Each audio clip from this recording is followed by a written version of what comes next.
जय हिंद दोस्तों, आप सभी का स्वागत है मेरे साथ प्रज्ञान एकेडमी पर। मैं हूँ साक्षी शर्मा। आज हम बात करने वाले हैं लॉन्गिट्यूड्स और लैटिट्यूड्स क्या होते हैं। अब आप कई सारे लोग वो सोच रहे होंगे कि हमारा तो क्लाइमेटोलॉजी चल रहा था, तो ये बीच में से लॉन्गिट्यूड और लैटिट्यूड कहाँ से आ गया। तो देखिए, जब हम क्लाइमेटोलॉजी पढ़ते हैं तो उसमें हमें अक्षांश और देशांतर रेखाओं के बारे में जानना बहुत ज़रूरी है ना। तो इसी वजह से मैं एक सेपरेट टॉपिक लेके आई हूँ, ठीक है। तो सबसे पहले तो ये जान लीजिए कि लॉन्गिट्यूड क्या होते हैं। लॉन्गिट्यूड मतलब देशांतर रेखाएं, ठीक है, जिनके बारे में हम काफ़ी सुनते हैं देशांतर रेखाओं के बारे में। तो देशांतर रेखाएं होती हैं, और जो लैटिट्यूड्स होती हैं उन्हें कहते हैं अक्षांश रेखाएं, ठीक है। जैसे कि देखिए, ये आपको दिख रहा होगा हमारा अर्थ। तो इस पे ये जो दिख रही है ना लाइंस, ये क्या है, हमारी अक्षांश रेखाएं। वहीं जो ये सीधी लाइन दिख रही होंगी आपको खड़ी हुई,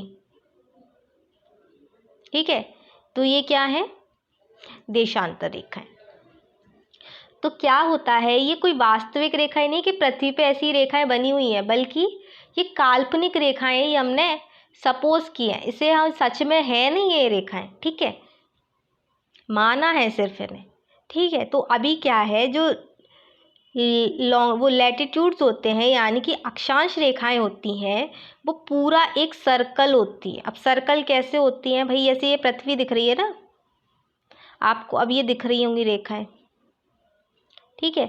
तो ये पूरा चक्कर लगाती हैं धरती का, एक पूरे सर्कल होती हैं, ठीक है। मान लीजिए ये रेखा गई है यहाँ से, फिर पीछे से होके आई, पीछे से ही, और फिर यहीं आके मिल गई। तो ये क्या है, सर्कल है पूरा एक। जबकि जो लॉन्गिट्यूड्स हैं वो सर्कल नहीं है, बल्कि रेखाएं हैं। नॉर्थ पोल से साउथ पोल तक ऐसी रेखाएं हमने सपोज की हैं, ठीक है। ये ऐसा नहीं कि इसके नीचे से जाके इधर से साउथ पोल से नॉर्थ पोल में ऐसे नहीं मिलेगी। ये बस एक लाइन है, ये नॉर्थ पोल से साउथ पोल में मिल गई, ख़त्म। इसके पीछे जो रेखा होगी सेम, जिसे हम सर्कल मान, कभी कभार भूलवश हम सर्कल मान लेते हैं, तो ये सर्कल नहीं बनाती है, ये दूसरी रेखा हो जाएगी। जैसे मान लीजिए ये 0 डिग्री है, तो ये पीछे वाली, जस्ट इसके पीछे वाली वो हो जाएगी 180 डिग्री, ठीक है, 180 डिग्री। तो यहाँ पे बिल्कुल कंफ्यूज मत होइएगा, मैं इसे अभी आपको बहुत अच्छे से समझाऊंगी, ठीक है।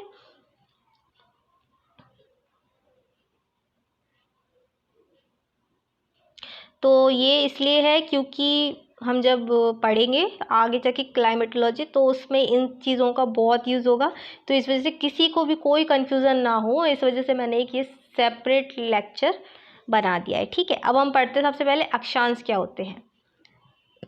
पृथ्वी के केंद्र से पृथ्वी के किसी निश्चित बिंदु तक बनने वाले कोण पर जो काल्पनिक रेखा बनती है, पृथ्वी के केंद्र से पृथ्वी के किसी निश्चित बिंदु तक बनने वाले कोण पर जो काल्पनिक रेखाएं बनती हैं, उन्हीं काल्पनिक रेखाओं को हम क्या कहते हैं, अक्षांश। जैसे कि मैंने ऊपर बताया था कि ये सपोज की गई है, मानी गई है, ये एक्चुअल में है नहीं, एग्जिस्ट नहीं करती हैं ये रेखाएं, ये हमने बस मानी है, जिससे हमें लोकेशन का पता लगे किसी की।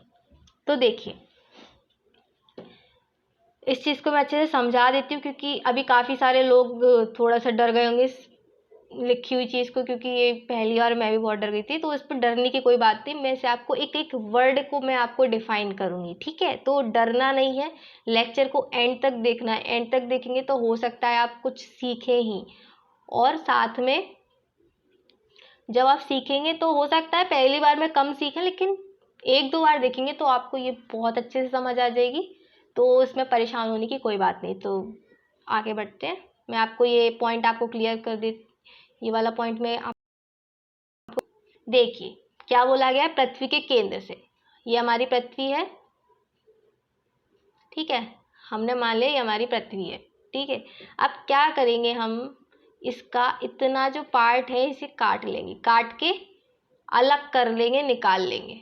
तो क्या बन जाएगा, कुछ ऐसा दिखेगा। ये जो इसका कटा हुआ भाग है ना, वो ऐसा कुछ दिखेगा, ठीक है। तो यहाँ पे आप इस अर्थ के उससे बिल्कुल कंफ्यूज मत होइएगा। ये मान लीजिए हमने काट के इतना पार्ट निकाल लिया है पृथ्वी में से, ठीक है। उसके बाद में हमें क्या दिखेगा, हमारा जो पृथ्वी है, हमारी जो पृथ्वी है उसके केंद्र में एक पॉइंट दिखेगा, जिससे कि एक ऐसी रेखा हमने मान ली है, जिसे हम क्या कहेंगे, ये 0 डिग्री। अब इसे 0 डिग्री क्यों बोल रहे हैं, क्योंकि ये पॉइंट से जब हम इसका एंगल देखते हैं तो इसका एंगल कितना आता है, 0 डिग्री, क्योंकि यहाँ पे कोई एंगल ही नहीं बन रहा ना इसका।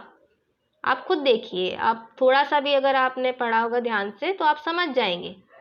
पॉइंट है, ठीक है। यहाँ पे हम देखेंगे तो एक लाइन आ रही है, यहाँ पे कोई एंगल नहीं क्रिएट हो रहा है, ठीक है। अब जैसे देखिए, ये हमने मान लिया ये 0 डिग्री है भाई, ठीक है। अब यहाँ पे हमने ये एक और लाइन खींच ली, हमें यहाँ पॉइंट पे जाना है, यहाँ किसी पॉइंट पे जाना है, ठीक है। तो यहाँ आपको दिख रहा होगा कितने डिग्री का एंगल बनना है यहाँ पे, ठीक है, कितना, 30 डिग्री का।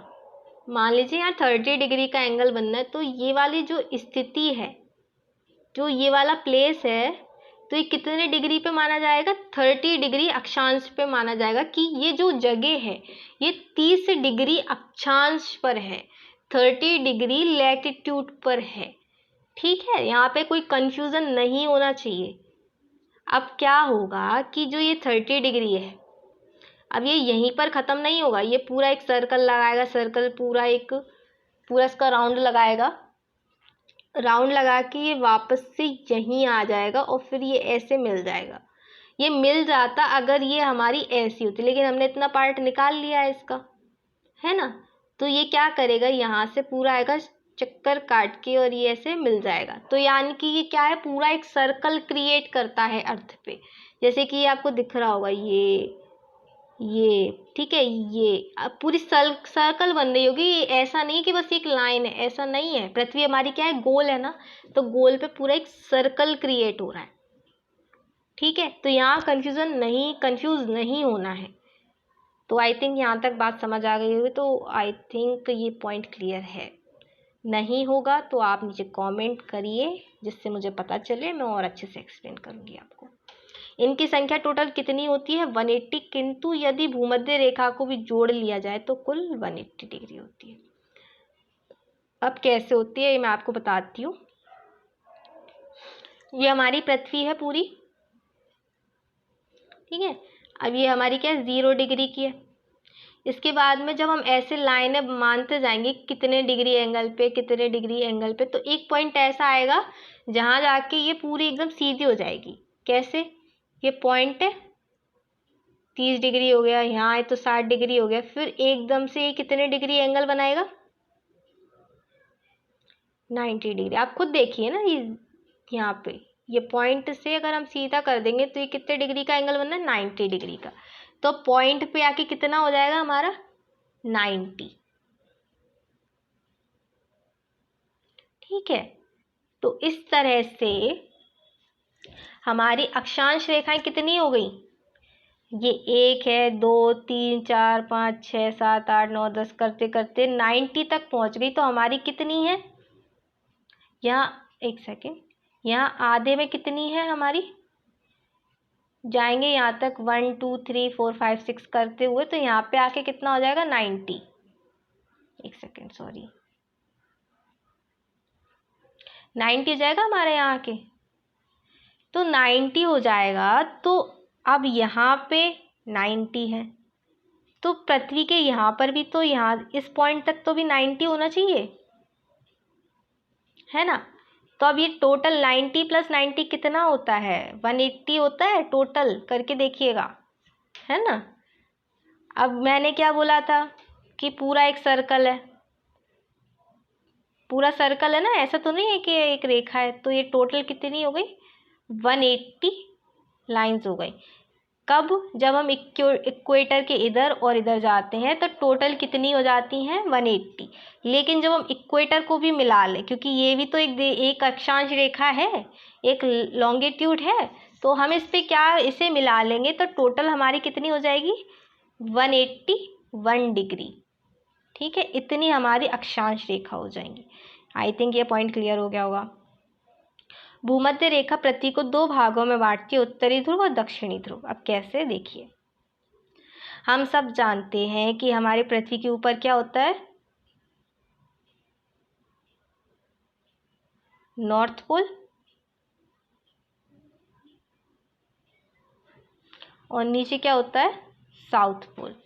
ठीक है, अब ये नॉर्थ पोल साउथ पोल क्या होता है, मैंने पिछले लेक्चर्स में आपको बहुत अच्छे से समझाया कि हमारी जो पृथ्वी है पूरा एक चुंबक की तरह कार्य करती है। चुंबक में क्या होता है, एक नॉर्थ पोल होता है, एक साउथ पोल होता है, जो एक दूसरे को प्रतिकर्षित करते हैं, सॉरी एक दूसरे को आकर्षित करते हैं। ठीक है, तो ऐसे रेखाएं जाती है ना, नॉर्थ साउथ टू नॉर्थ।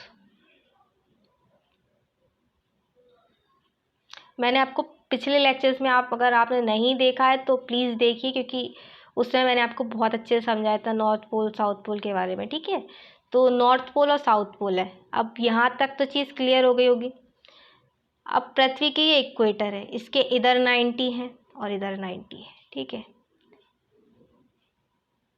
अब क्या होता है कि जो ये विषुवत रेखा होती है, जो 0 डिग्री की मुख्य अक्षांश रेखा, या इसे विषुवत रेखा भी कहते हैं, इसे लैटिट्यूड भी कहते हैं, इसे भूमध्य रेखा भी कहते हैं, इसके कई सारे नाम हैं। ठीक है, तो अब इसके जो ये वाला पार्ट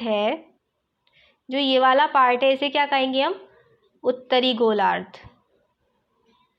और इधर का जो पार्ट है इसे क्या कहेंगे हम, दक्षिणी गोलार्ध। ठीक है, उत्तरी गोलार्ध और दक्षिणी गोलार्ध। गोलार्ध का, अभी यहाँ गोलार्ध का मतलब क्या है, गोले का आधा।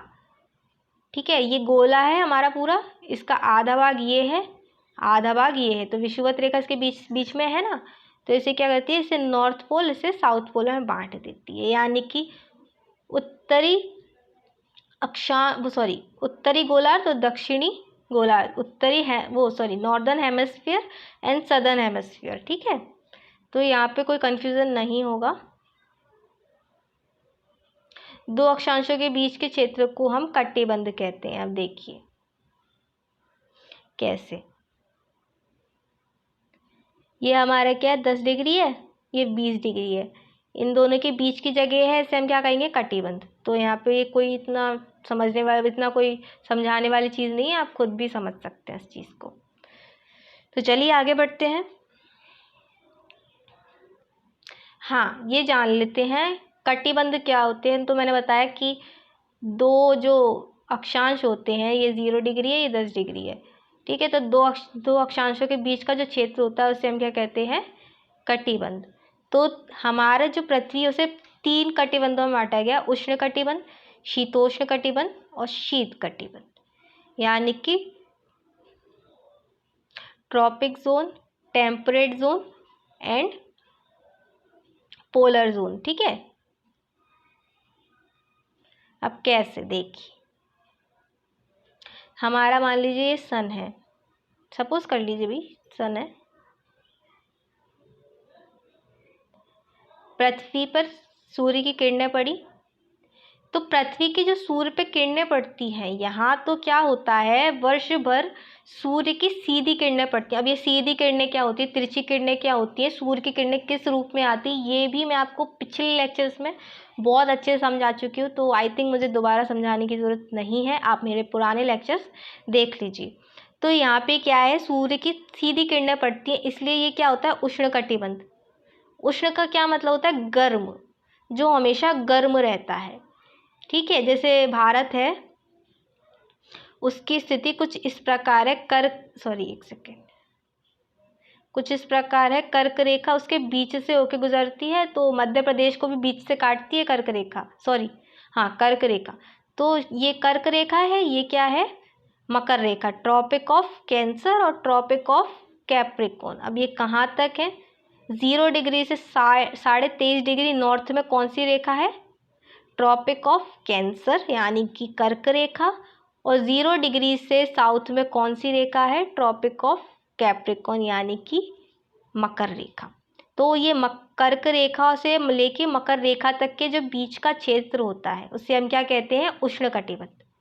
ठीक है, फिर 23.5 से 66.5 डिग्री नॉर्थ और 23.5 से 66.5 डिग्री साउथ का जो क्षेत्र होता है उसे क्या कहते हैं हम, शीतोष्ण कटिबंध, टेम्परेट जोन।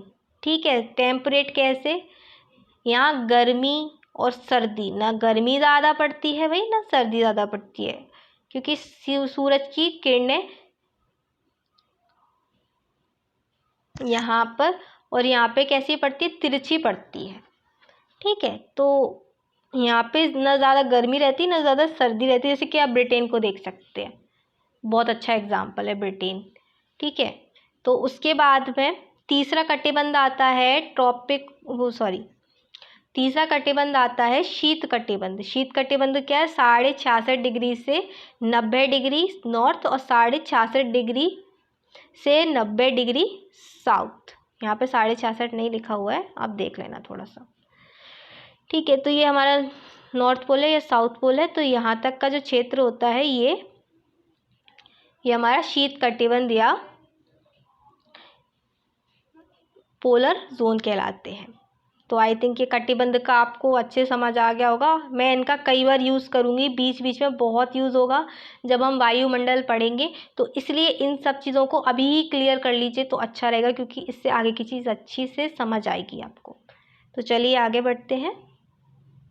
देशांतर, जैसे अक्षांश है वैसे देशांतर है, पर इन दोनों में बस ये अंतर है कि जो अक्षांश होती है वो आपको क्षैतिज रूप से देखने को मिलेगी हॉरिजॉन्टली, और जो आपको देशांतर है वो वर्टिकली या लंबवत आपको देखने को मिलेगी, देशांतर या लॉन्गिट्यूड्स। जैसे कि देखिए, उत्तरी ध्रुव से दक्षिणी ध्रुव की ओर खींची गई काल्पनिक रेखाओं को हम देशांतर रेखाएं कहते हैं। हमारी पृथ्वी कितने डिग्री, मतलब हमारी एक गोला जो होता है, एक सर्कल होता है, वो कितने डिग्री का होता है, ये हमने सर्कल है, हमने कई बार मैथ्स में बनाया होगा। ठीक है, ये 0 डिग्री से स्टार्ट हुआ, यहाँ पहुँचा 90 डिग्री हो गया, एक सेकेंड सॉरी 90 डिग्री हो गया, फिर यहाँ पहुँचा 90 डिग्री हो गया, 90 + 90 180 ना। अब ऐसे ही 90 डिग्री कहाँ होगा, यहाँ होगा, और 90 डिग्री यहाँ होगा, यानी कि टोटल कितना हो गया,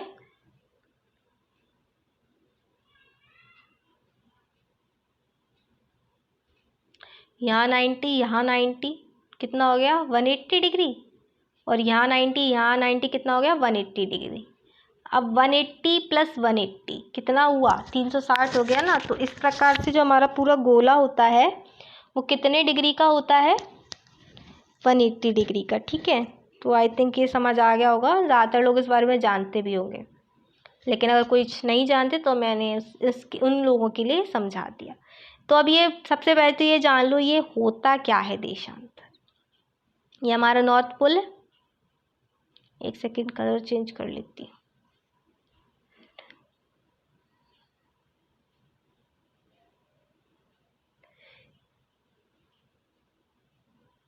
देखिए, ये हमारा नॉर्थ पोल है और इसके नीचे क्या है, साउथ पोल। तो क्या होता है कि नॉर्थ टू साउथ खींची गई रेखा क्या होती है, देशांतर रेखा। कैसे, हमारी पृथ्वी घूमती जाएगी, यहाँ से ऐसे घूमती जाएगी घूमती जाएगी घूमती जाएगी, और यहाँ के जब ऐसे रेखाएं खिंचती जाएंगी तो ये टोटल कितनी रेखाएं हो जाएंगी, यहाँ जब वापस ये रेखा आ जाएगी तो ये कितना हो जाएगी, 360 हो जाएगी, 360 हो जाएगी ना। क्योंकि देखिए इस चीज़ को समझिए, यहाँ से हमने खींची, ये 0 डिग्री है। ठीक है, अब जस्ट इसके पीछे वाली रेखा कितने डिग्री की होगी, जैसे हमारा मान लीजिए सर्कल है, तो हमने ये हमारा 0 डिग्री है, हम चलते गए चलते गए चलते गए पीछे आए, तो पीछे आके हमने क्या देखा, कितना डिग्री हो गया, हम कितने डिग्री हो आए, हम 180 डिग्री हुआ है, क्योंकि हाफ सर्कल है ना। अगर इसे आधा काट दो बीच में से तो ये वाला पार्ट कितने डिग्री का हो जाएगा, 180 इधर हो जाएंगे और 180 इधर हो जाएंगे। क्यों, क्योंकि हमने क्या किया है, यहाँ पे कोई पूरा सर्कल नहीं है कि एक पीछे से आके यहाँ पे आके मिल गया और फिर ये सर्कल बन गया, नहीं, ये कोई सर्कल नहीं है, ये रेखाएं हैं। इसमें कई सारे बच्चे कंफ्यूज हो जाते हैं। ये एक रेखा है 0 डिग्री की, इसकी जस्ट जो पीछे वाली रेखा है तो वो कितने डिग्री की होगी, 180 डिग्री की। जैसे कि देखिए ये सर्कल है, ये कितना है हमारा 0 डिग्री, यहाँ आ जाएंगे तो 90 डिग्री, और यहाँ आ जाएंगे तो कितना, वापस से 180 डिग्री हो जाएगा। तो यानी क्या, ये आमने सामने के कितनी है, 0 180। ठीक है, तो अब आप ये समझ पा रहे होंगे आई थिंक। अगर फिर भी कंफ्यूजन है तो एक बार ग्लोब ज़रूर देखिएगा। ठीक है, तो क्या होता है कि अब ये 180 है। अब यहाँ से फिर चलो, यहाँ से ये 1 2 3 4 5 6 7 8 9 10 ये रेखाएं खिंचती हुई चली आ रही। तो जब यहाँ वापस आ जाएंगी ये रेखाएं तो कितनी हो जाएंगी, 360 हो जाएंगी पूरी। तो समझ आ गया ना आपको कि ये एक रेखाएं हैं जो नॉर्थ पोल से साउथ पोल की तरफ खिंची हुई है, काल्पनिक रेखाएं। और कितनी है टोटल, देखिए मैंने बोला था ना इनकी कुल संख्या 360 होती है। अब 0 डिग्री की देशांतर रेखा को हम क्या कहते हैं, ग्रीनविच रेखा। यह संपूर्ण पृथ्वी को पूर्वी तथा पश्चिमी गोलार्ध में बांटती है। कैसे, देख लीजिए। देखिए यूरोप का यूरोप नहीं, ब्रिटेन का, हमारा ब्रिटेन है यहाँ पे, हमारा ब्रिटेन यूरोप में, ये जो दिख रहा होगा आपको ये। ठीक है, तो ये ब्रिटेन है, यहाँ पे एक जगह है ग्रीनविच। ठीक है, यहाँ पे एक वेधशाला थी। तो वेधशाला में क्या था कि यहीं बैठ के सभी जो वैज्ञानिक हैं उन लोगों ने ये जो देशांतर रेखाएं हैं वो डिसाइड की थी। तभी से अब भैया जिसकी लाठी उसकी भैंस। अब यहाँ पे क्या है, अब ग्रीनविच से करी थी तो अब उनने बोला कि भैया हमारे यहाँ से 0 डिग्री गुजरेगी, और 0 डिग्री तो हमारे यहीं से होगी, तो हम इसका नाम भी अपने मन मुताबिक रखेंगे। तो जो हमारा शहर है ग्रीनविच, उसके नाम पर इसका नाम पड़ गया ग्रीनविच। ठीक है, इसे ग्रीनविच लाइन, 0 डिग्री की लाइन और प्रधान याम्योत्तर रेखा कहते हैं। ठीक है, तो ये इस चीज़ों में कंफ्यूज मत होइएगा, कई सारे नामों से ये आ सकती है। उसके बाद में जो सीधी इसके पीछे की रेखा यानी कि 180 डिग्री की जो रेखा है उसे क्या कहते हैं, विश्व समय मान अंतरराष्ट्रीय समय मानक रेखा। तो ये देखिए ये क्या गुजर रही है, ये हमारी ग्रीनविच लाइन थी। अब यहाँ से हम वापस आए तो यहीं आएंगे घूम फिर के। अब क्या ये ग्लोब जो है ये ऐसा है ना, इसे हमने पेपर के रूप में बिछा दिया सीधा। तो पेपर के रूप में बिछा दिया खोल के, तो यहाँ से हम जब चलेंगे तो यहीं तो आएंगे ऐसे। ठीक है, तो जैसे हम यहाँ से चलते गए 1 2 3 4 5 6 7 ऐसे देशांतर गुजरते रहे। फिर यहाँ आके क्या हुआ, ये क्या हो गया, 180 डिग्री आ गया। ये 0 डिग्री है, ये 180 डिग्री है। ठीक है, अब जो 180 डिग्री की रेखा है तो उसे हम क्या कहते हैं, अंतरराष्ट्रीय समय मानक रेखा। अब इसे क्यों कहते हैं, क्योंकि देखिए अब ऐसा होता है कि अगर कोई जो समय मानक रेखा है, अगर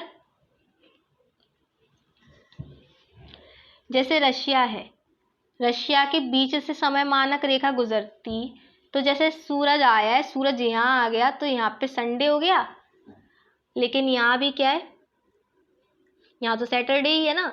तो अब जब तक यहाँ सूरज वापस आएगा घूम के, तब तक यहाँ क्या आ जाएगा, मंडे, और यहाँ पे आएगा संडे। तो यानी कि ये एक दिन आगे चल रहे हैं। तो अब देखिए रशिया में हमें क्या होता है, 2 बार देखने को मिलती है, इधर जाओ तो संडे है, इधर जाओ तो मंडे है।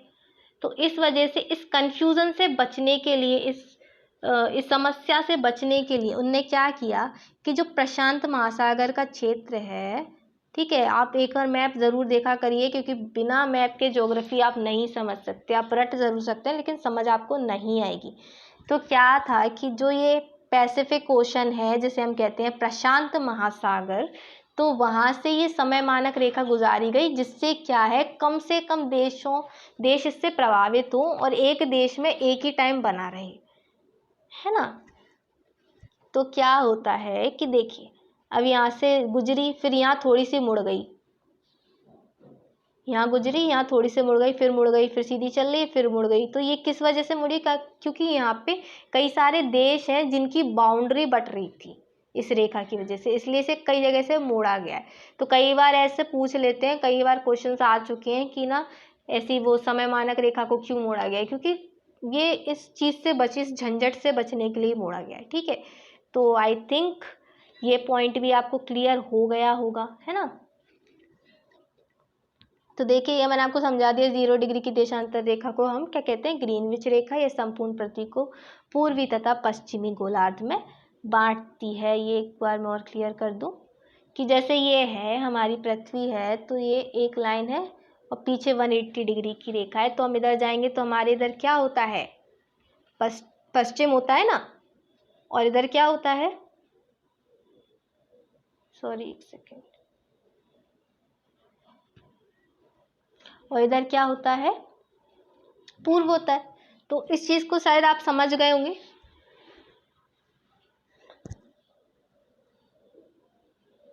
तो आई थिंक ये पॉइंट आपको क्लियर हो गया होगा। अब 180 की जो देशांतर रेखा उसे विश्व समय मानक रेखा या अंतरराष्ट्रीय समय मानक रेखा, इंटरनेशनल डेट लाइन कहते हैं। ठीक है, तो यहाँ पे कोई कंफ्यूजन नहीं होगा। सॉरी, यहाँ पे समय लिख गया है, यहाँ समय नहीं है, यहाँ दिन है। ठीक है, तिथि, इंटरनेशनल डेट लाइन। ठीक है, अंतरराष्ट्रीय तिथि रेखा। तो यहाँ पे थोड़ा सा आप सही कर लीजिएगा, ये थोड़ी सी मिसप्रिंट हो गया है। ठीक है, तो आप ध्यान रखिएगा इस चीज़ का। तो आज के लिए इतना ही, ये लेक्चर थोड़ा लंबा हो गया, बट आई थिंक आपको समझ आया होगा। और अगर आपको कोई भी कन्फ्यूज़न हो, कोई भी डाउट हो, तो प्लीज़ मुझे कमेंट करें। और कोई भी जानकारी लेने के लिए आप मेरा टेलीग्राम चैनल ज्वाइन करें। वहाँ मेरे लेक्चर की सबसे पहले मैं अपना लेक्चर की जो नोटिफिकेशन आएगी वो टेलीग्राम पर आएगी। और बाकी की सभी जानकारियों के लिए आप मेरे टेलीग्राम चैनल से जुड़िए। टेलीग्राम चैनल की लिंक मैंने नीचे डिस्क्रिप्शन बॉक्स में दे रखी है, तो आप उसे ज़रूर देखिएगा और जुड़िए। और ज़्यादा से ज़्यादा लाइक करिए, सब्सक्राइब करिए अगर आपको अच्छा लगे। Thank you. जय हिंद, जय भारत।